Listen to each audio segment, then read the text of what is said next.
Oremos. Padre, gracias por tu amor y misericordia, por este precioso poema que nos incentiva a mantenernos fieles en tu senda, por los méritos de Cristo en la cruz. Amén.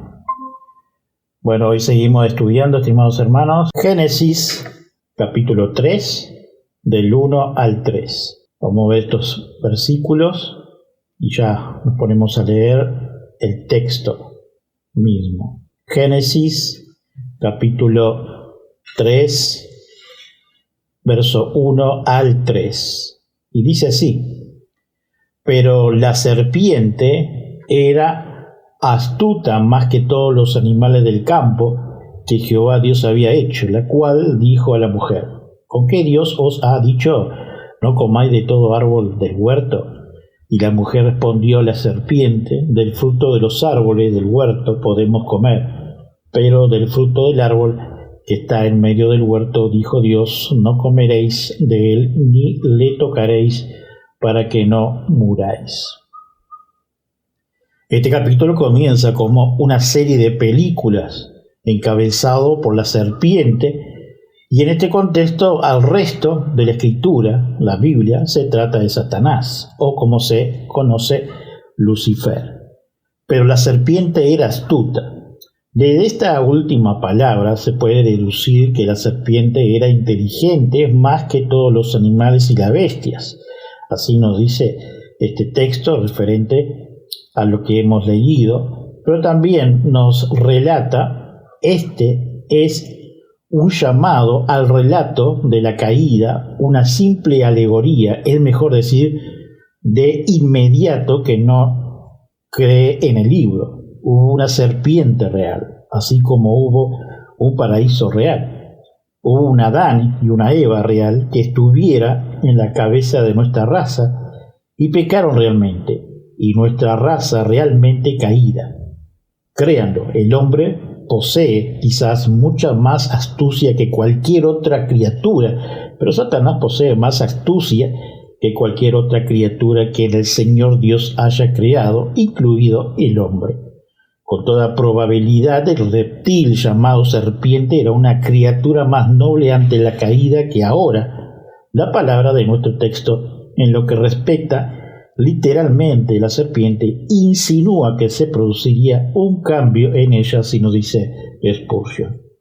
Ha sido una opinión especulativa que la criatura tenía alas o era capaz de moverse sin arrastrarse por la tierra como lo hace ahora.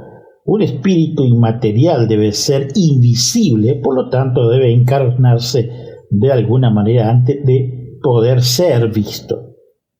Que Satanás tiene el poder de entrar en cuerpos vivos es claro, pues lo hizo a gran escala con respecto al hombre en los días de Cristo. Al verse obligado a encarnarse el espíritu maligno principal, percibió que la serpiente era en ese momento una de las criaturas más sutil, por lo tanto entró en la serpiente sintiendo que se sentiría más a gusto en ese animal, dice Spurgeon. Ahora la serpiente era más sutil. En este capítulo, el patriarca Moisés explica que el hombre, después de haber sido engañado por Satanás, se rebeló contra su hacedor. Se transformó, por ejemplo, y se degeneró tanto que la imagen de Dios en la que había sido formado fue borrado. Luego de declarar que el mundo entero que había sido creado por causa del hombre cayó junto con él de su original primario, y que de esa manera se destruyó gran parte de su excelencia nativa. Pero aquí surgen muchas y arduas preguntas, dice Juan Calvino.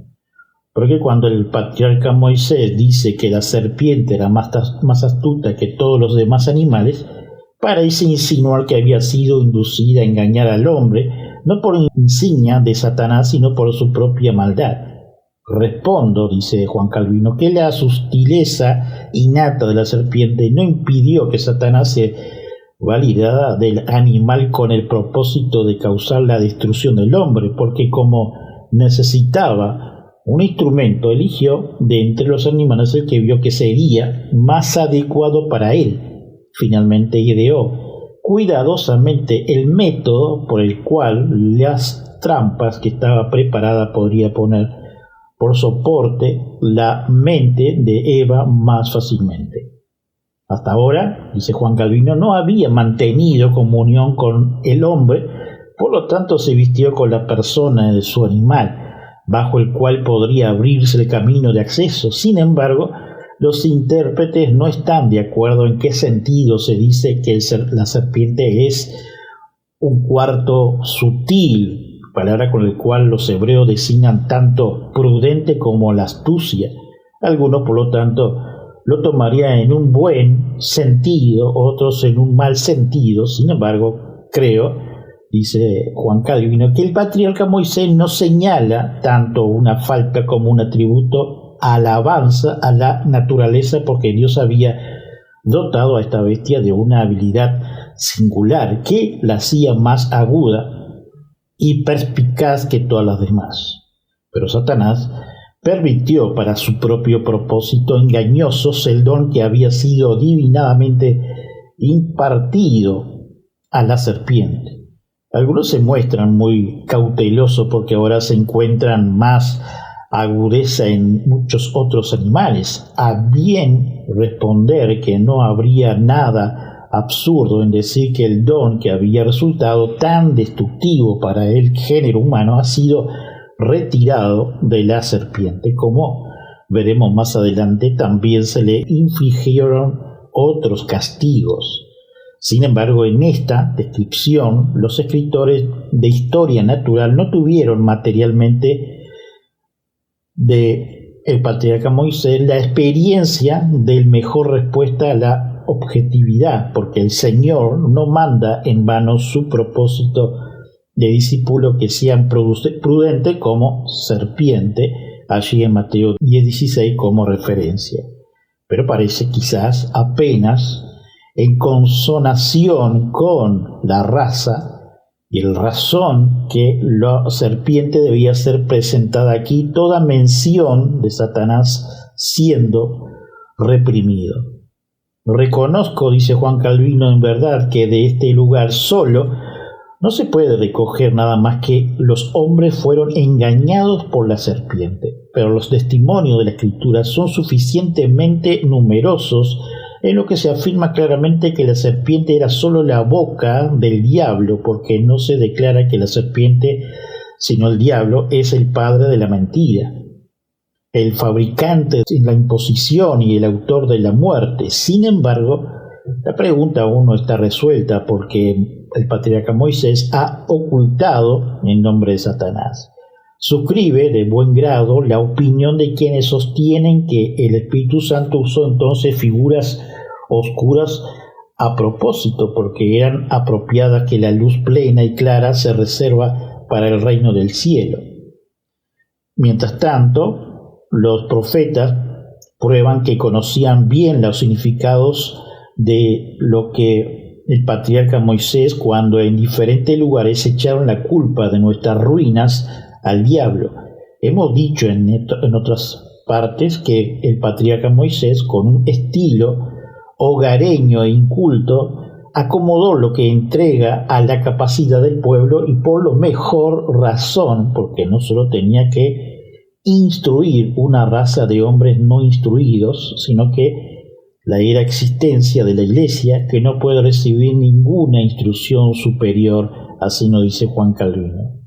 Por lo tanto, no hay nada absurdo en la suposición de que aquello a quienes por el momento sabemos que confesamos haber sido solo niños fueron alimentados con leche, o si comparación es más aceptable, de ninguna manera se debe culpar al patriarca Moisés si el considerar que el cargo de maestro de escuela le puede impuesto insiste en los rudimentos adecuados para los niños. Aquellos que tienen versiones a esta sencillez deben necesariamente condenar toda la economía de Dios en el gobierno de la Iglesia. Sin embargo, esto puede bastarnos que el Señor, por la iluminación secreta de su Espíritu, suplicará cualquier falta de claridad en la expresión externa, como parece claramente que los profetas, quienes vieron a Satanás como el verdadero enemigo de la raza humana, el inventor de todos los males, provisto de toda clase de fraude y villanería para dañar y destruir. Por lo tanto, aunque lo impío haga ruido, no hay nada más que pueda ofendernos con justicia en este modo de hablar con el que el patriarca Moisés describe a Satanás, el príncipe de la iniquidad, bajo la persona de su siervo e instrumento en el momento en que Cristo, la cabeza de Dios y la Iglesia, y el sol de justicia aún no había brillado abiertamente.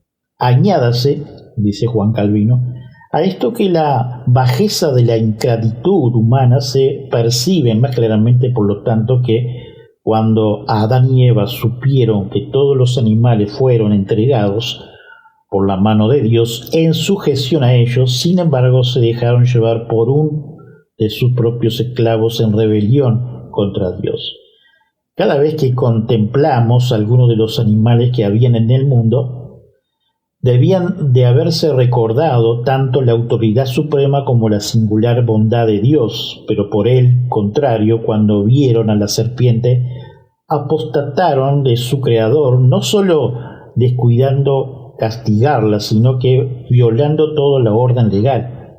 La sometieron y se entregaron a ella como partícipe de la misma apostasía. ¿Qué se puede imaginar más deshonroso que esta extraña depravación? Dice Juan Calvino. Por lo tanto, entiendo el nombre de la serpiente, no alegorizadamente como algunos lo hacen tontamente, sino en su sentido genuino. Muchas personas se sorprenden que Moisés el patriarca simplemente y como abruptamente relata que los hombres han caído por el impulso de Satanás en la destrucción eterna, y sin embargo nunca explica con una sola palabra cómo el tentador mismo se había rebelado con Dios.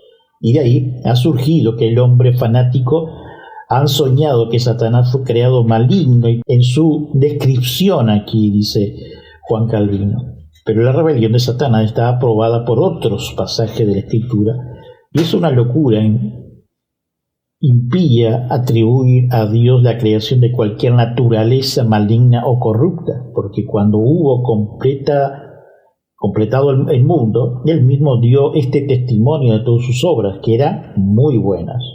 Por tanto, sin controversia, debemos concluir que el principal del mal con el Satanás estaba investido, no era de la naturaleza, sino de la defección, porque se había apartado de Dios, fuente de justicia y de toda rectitud. Pero aquí el patriarca Moisés pasa por alto la caída de Satanás, porque su objetivo es narrar brevemente la corrupción de la naturaleza humana para enseñarnos que Adán no fue creado para esas múltiples miserias bajo la cual sufre toda la humanidad, sino que cayó en ella por su propia culpa. Al reflexionar sobre el número y la naturaleza de esas malas son detestables, los hombres a menudo serán incapaces de contener su rabia y murmuración contra Dios, a quienes censuran precipitadamente el justo castigo de su pecado. Estas son sus quejas bien conocidas de que Dios ha actuado con más misericordia con los cerdos y los perros con ellos. ¿De dónde es esto, sino que no se refiere al estado miserable y arruinado bajo la cual languidece al pecado de Adán como debería, dice Juan Calvino? Pero lo que es mucho peor, arrojan sobre Dios la acusación de ser la causa de todos los vicios internos de la mente, como su horrible ceguera, contumacia contra Dios, malos deseos y violentos propósitos del mal, como si al todo la perversidad de nuestra disposición no había sido accidental. El diseño, por lo tanto, dice Juan Calvino, de parte del patriarca Moisés, era mostrar en pocas palabras cuán grande es nuestra condición actual de nuestro primer origen, para que aprendamos con humilde confesión de nuestra falta a lamentar nuestros males. No debería sorprender entonces que, si bien se centra en la historia que se propone relatar, no discuta todos los temas que pueden ser deseados por cualquier que piense. de las personas. Debemos ahora entrar en esa cuestión que agita enormemente las mentes vanas e inconstantes, a saber, ¿por qué Dios permitió que Adán fuera tentado, viendo que el triste resultado no le estaba ocultando de ninguna manera? Que ahora suelta la rienda de Satanás para permitir tentarnos a pecar los atributos al juicio y a la vergüenza como consecuencia de la alienación del hombre de sí mismo, pero no había la misma razón para hacerlo cuando la naturaleza humana aún era pura y recta.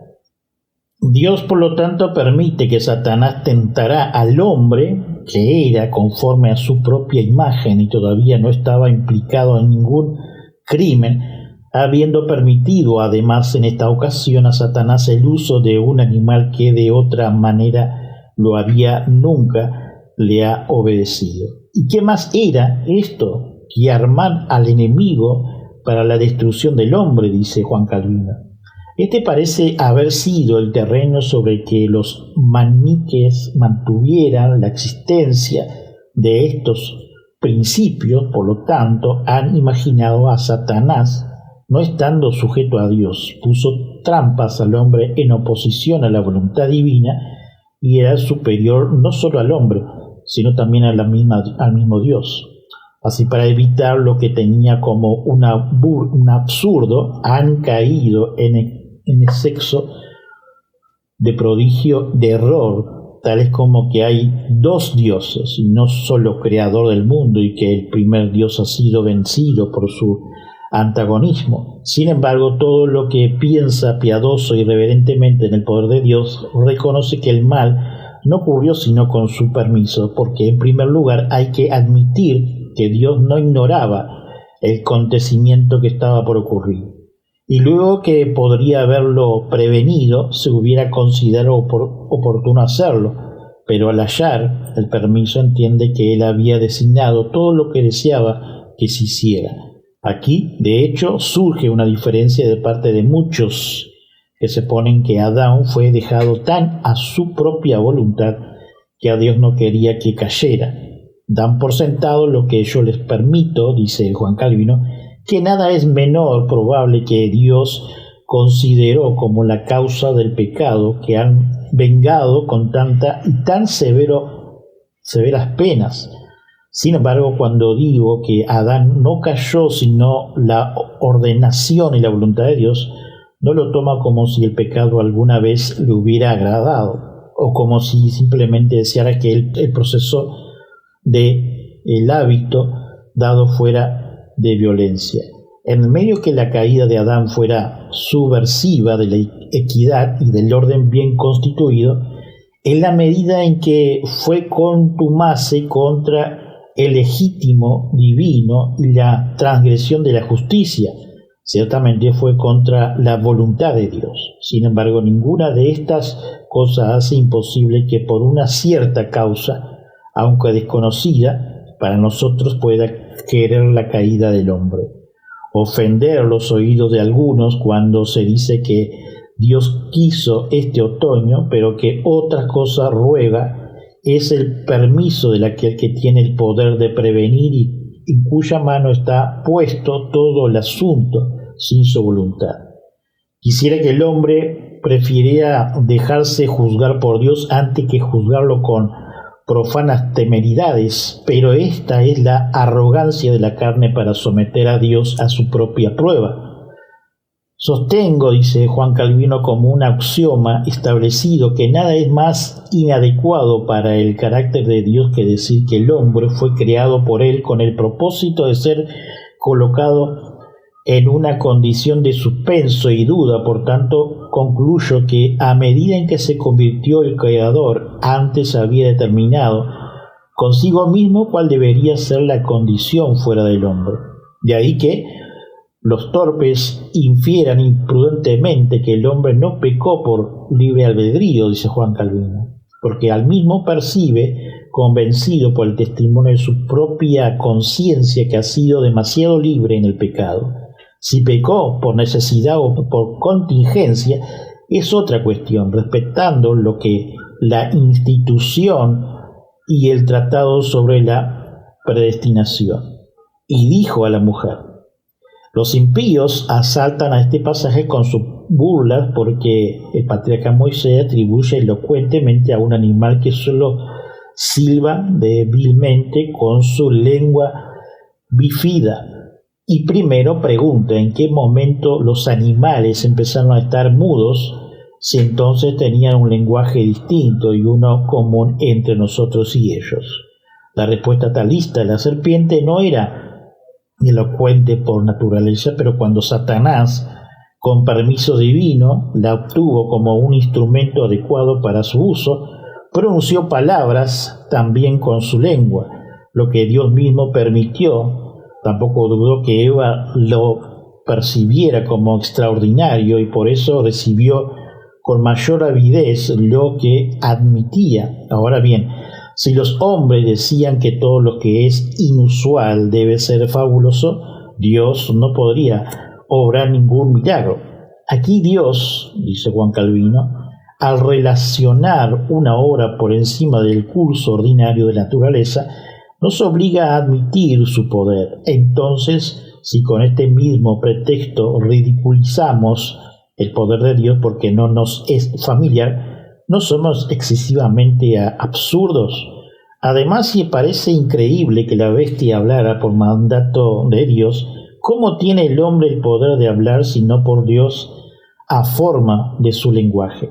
El Evangelio declara que se pronunciaba voces en el aire, sin lengua, para ilusionar la gloria de Dios. Esto es menos probable por la razón carnal que el hecho de que él hablaba daba salir de la boca del animal bruto. Entonces, ¿qué puede encontrarse aquí la petulancia de los impíos que merezca su efectividad?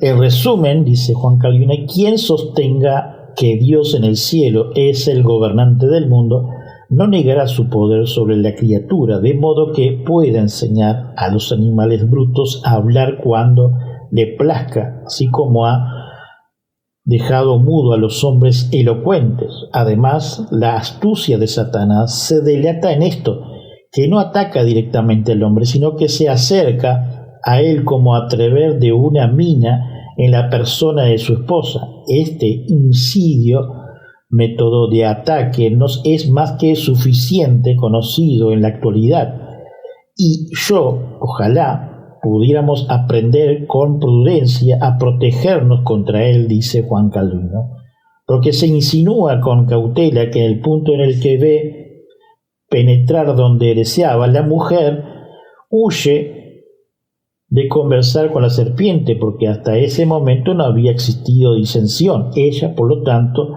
lo contaba simplemente como un animal doméstico. Surge la pregunta: ¿qué había impulsado a Satanás a idear la destrucción del hombre? Sofisticado, curiosidad, han fingido que ardía de envidia cuando previo el Hijo de Dios iba a ser vestido de carne humana, pero la especulación es frívola, porque si el Hijo de Dios se hizo hombre para restaurarnos a nosotros, que ya estábamos perdidos de nuestra materia derribada, ¿cómo se podría proveer de esos que hubiera sucedido a menos que el hombre hubiera pecado? Dice Juan Calvino. Si hay lugar para conjeturas, es más probable que una especie de furia lo impulsara, como suelen ser los desesperados, a apresurar al hombre consigo mismo hacia una participación de la ruina eterna. Pero nos conviene contenernos con esta única razón de que, como era el adversario de Dios, intentó supervisar el orden establecido por él, y como no podía sacar a Dios de su trono, atacó al hombre en quien resplandeció su imagen.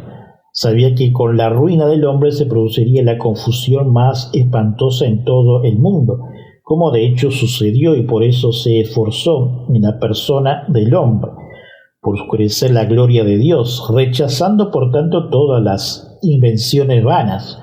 Retengamos esta doctrina, que es a su vez simple y sólida, dice Juan Calvino. Sí, ha dicho Dios, Esta oración se expone de diversas maneras e incluso se distorsiona en parte porque en sí mismo oscura en parte debido a las dos ambiguos de particularidad hebrea. La expresión apeki a veces significa aunque o de hecho o a veces o cuantos más, pero esta exposición no se esfuerza, sino que la respuesta de Eva prueba que es falsa, dice Juan Calvino. Más correcta es la explicación de la paráfrasis caldea. ¿Es cierto que Dios lo ha prohibido? De nuevo, para algunos esto parece un simple interrogatorio, para otros un interrogatorio irónico. Sería un simple interrogatorio. Si inyectamos una duda de la siguiente manera: ¿puede ser que Dios prohibiera comer cualquier árbol? Pero sería irónico si se usara con el propósito de disipar el miedo vano, como le preocupaba mucho a Dios, de hecho, si comer del árbol o no. Es por tanto ridículo que piense que está prohibido. Suscribe más libremente la primera opción, porque es más probable que Satanás, para engañar más encubiertamente, proceda gradualmente con cautela, prevaricando para ella a la mujer al desprecio del proceder divino. Hay quienes suponen que Satanás niega expresamente que la palabra que había escuchado nuestros primeros padres haya sido palabra de Dios. Otros piensan, con quienes más bien estoy de acuerdo, que con el pretexto de indicar sobre la causa, indirectamente debilitando su confianza en la palabra. Y ciertamente el antiguo intérprete ha traducido la expresión porque ha dicho Dios, que aunque no lo apruebo del todo, dice Juan Calvino, no tengo ninguna duda de que la serpiente insta a la mujer a buscar la causa, ya que de otro modo no habría podido abarcar su mente de Dios. Muy peligroso es la tentación cuando se nos sugiere que no se debe obedecer a Dios, excepto en la medida en que sea evidente la razón de su mandato. La verdadera regla de la obediencia es que si nos contentamos con un simple orden, debemos persuadirnos otros mismos que de lo que es ordenar es justo y correcto. Pero quien quiera ser sabio sin medida, Satanás, al haber abandonado toda revelación de Dios, se precipita inmediatamente en una rebelión abierta. En lo que respecta a la construcción gramatical, creo que la expresión debería traducir «ha dicho Dios» siquiera, o es así que Dios ha dicho. Sin embargo, hay que advertir el artículo de Satanás porque deseaba inyectar en la mujer una duda que pudiera introducir a creer que no era la palabra de Dios, por lo que no aparecía manifestadamente una razón plausible, dice Juan Calvino. De cada árbol del jardín. Los comentaristas ofrecen una doble interpretación de estas palabras. El primero supone que Satanás, para aumentar la envidia inusual de todos los árboles, habían sido prohibidos. ¿De verdad Dios te ha ordenado que no te atrevas a tocar ningún árbol? La otra interpretación, sin embargo, es: no tienes la libertad de comer promiscuamente de cualquier árbol que te plazca. El primero está más adecuado con la disposición del diablo, que amplificaría malignamente la prohibición y parece ser sancionado por la respuesta de Eva, porque cuando dice comemos de todo, salvo uno, parece rechazar a la columna sobre una prohibición general, pero debido a que el último sentido del pasaje que sugiere la pregunta acerca de la simple y pura prohibición de Dios era más propenso en engañar, es más creíble que Satanás, con su costumbre de astucia, haya comenzado su tentación desde ese punto. Es posible que Dios no quiere que recojas el fruto de cualquier árbol. La respuesta de la mujer, que solo un árbol estaba prohibido, ella quiere ser una defensa del mandato, como si negara que debiera parecer duro o gravoso y que Dios solo había excepto un árbol de la abundancia y avaricia les había concedido. Por tanto, dice Juan Calvino, en estas palabras habrá una concesión que un árbol de hecho estaba prohibido, luego la refutación de una columna, porque no es arduo ni difícil abstenerse de un árbol cuando se suministra a otros, sin número de lo que se permite en el uso. Fue imposible para Eva con más prudencia o valentía rechazar el asalto del Satanás, que abstenerse contra él, que ella y su esposo habían sido tratados tan generosamente por el Señor, que las ventajas que se le concedieran fueran abundantemente suficientes, porque ella insinúa que sería de lo más ingrato si en el lugar de contenerse con abulencia desearían más de lo que es lícito.